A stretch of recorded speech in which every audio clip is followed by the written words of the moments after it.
her framing, all of her frames are so wonderfully integrated, and she takes pieces found in the markets, tinware, whatever, found objects, applies them in such a fashion that we get a glimpse of the living Baroque art.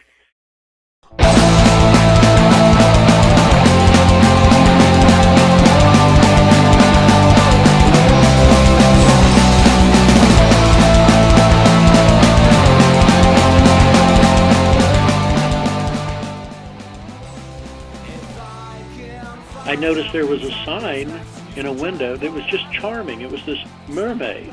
And Ernesto said, "Oh yes, but that's the house of a wonderful artist. Would you like to see it?" I said, "Well, of course." Bueno, una de las cosas más importantes que me han pasado sucedió hace como 20 o 25 días, que fue que por una casualidad el doctor Stephen Vollmer, que es una eminencia en arte, vino a mi casa y a mi estudio y pudo ver mi obra.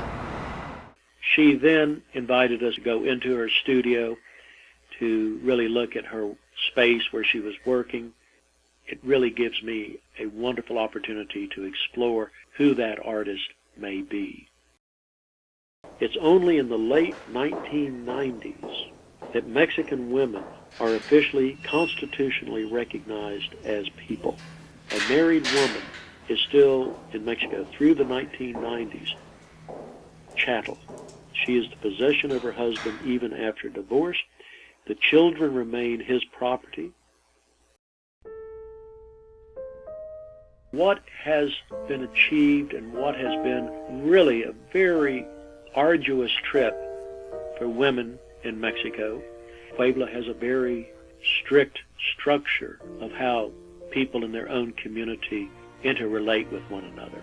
It's a city where women have long had a very important position, but also needing to conform to prescribed rules of social order.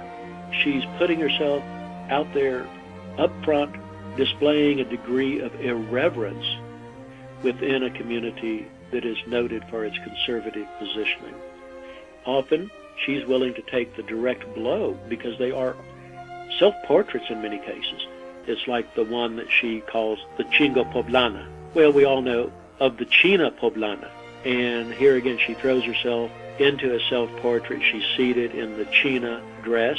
But in English, it's pretty hard to translate comfortably for a lot of people because it says basically the fucking Poblana, meaning woman, as opposed to even the male. But what it is, it's really discussing the role that many of the women have had to play within the social mores of the community and the nation at different times. It's brazen, but it's really brave. Para mí, ser artista es tu vida.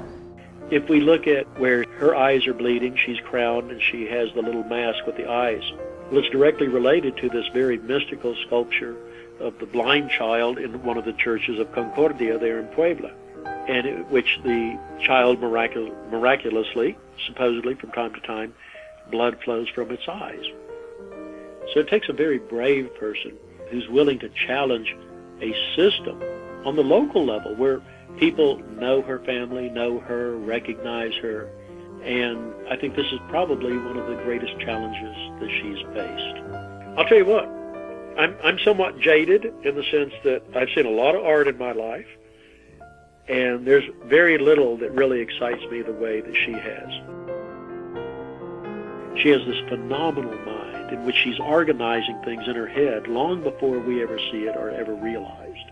The result of which, every piece I saw is so wonderfully composed, so wonderfully executed in a degree of discipline that underlies the superficiality, oh, it's kind of pop or folk. It's simply much more sophisticated than, oh, it just kind of came off the streets. She's pre-selected, she's isolated, she's determined. She's good, I'll put it that way. She's very good.